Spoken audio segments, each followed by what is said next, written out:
Mix, a sua agenda eletrônica. Agora é o momento da nossa sintonia cerebral com o Dr. Leonardo Lourenço. Um adulto agressivo pode estar carregando o passado de uma criança que só recebia atenção quando apanhava ou brigava.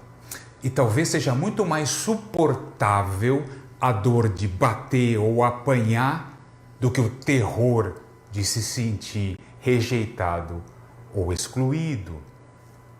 Uma pessoa hipocondríaca, por exemplo, que vive se sentindo doente, pode ter sido uma criança que só recebia carinho e cuidado dos pais quando ficava doente. Uma pessoa que vive entrando e saindo de relacionamentos abusivos pode estar vivendo à sombra de uma percepção negativa do casamento conturbado dos pais, que é a primeira referência de relacionamento para a criança lá atrás. Note que um dos principais pilares em neurociência é a conformação, estruturação do cérebro, que acontece principalmente no período que vai desde o útero da mãe até o final da adolescência. Esse é o período em que os principais programas mentais entram na nossa cabeça e explicam muito do que a gente faz, e sente hoje em dia como adultos. Existe inclusive uma especialidade chamada neurociência do desenvolvimento que se dedica exclusivamente a estudar justamente essa formação cerebral e os seus impactos para a vida adulta. Às vezes a gente costuma ouvir pessoas falando: puxa, mas eu não me lembro nada da minha infância. E tem outras que falam: minha infância foi ótima, maravilhosa, tudo de bom. Cuidado, sinal de alerta nesses dois casos. Essa tal de infância esquecida pode ser um ótimo trabalho que o cérebro esteja tentando fazer para varrer para debaixo do tapete ou esconder feridas emocionais muito importantes lá de trás. Mas obviamente não é escondendo e fugindo dessas feridas que a gente consegue curá-las. E mais, esse esquecimento da infância pode representar um símbolo de abandono ou de rejeição. Então, é como se aquela criança não merecesse valor.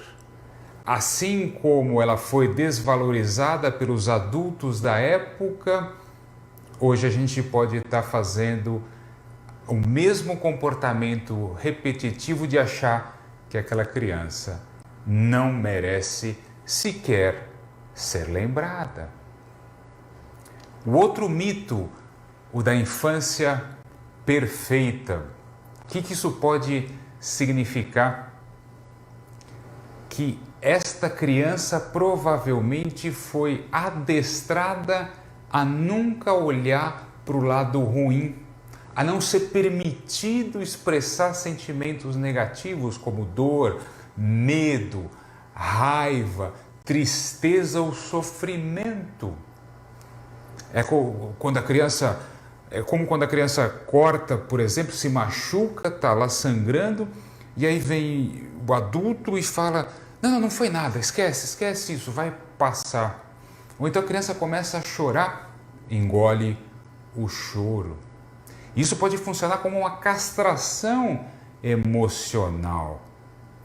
O aprendizado e o condicionamento que fica para essa pessoa é que não se deve olhar para o ruim, não se deve olhar para o negativo. Mas a vida fica incompleta assim. Essa amputação emocional, essa castração de sentimentos não nos leva a lugar nenhum. Não é evitando, rejeitando ou negando o que é ruim que a gente consegue evoluir. É justamente olhando para isso e transformando o que é ruim em bom que a gente consegue evoluir.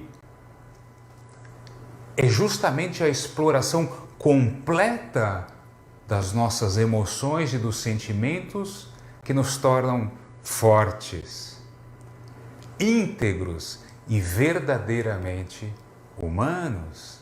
Explorar a fundo os aspectos da nossa própria infância é fundamental para quem realmente deseja se desenvolver e evoluir.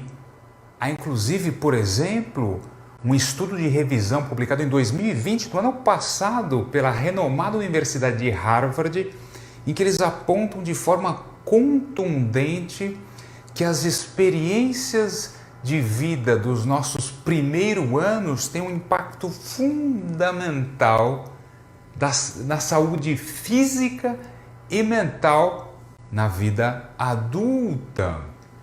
Então, minha sugestão é que você revisite a sua infância. Lá existem muitas chaves que podem destravar coisas que nos incomodam hoje em dia na nossa vida e que a gente não consegue se livrar, se libertar ou parar, como hábitos negativos, como atração de relacionamentos tóxicos ou como comportamentos sabotadores. Muito obrigado pela sua atenção.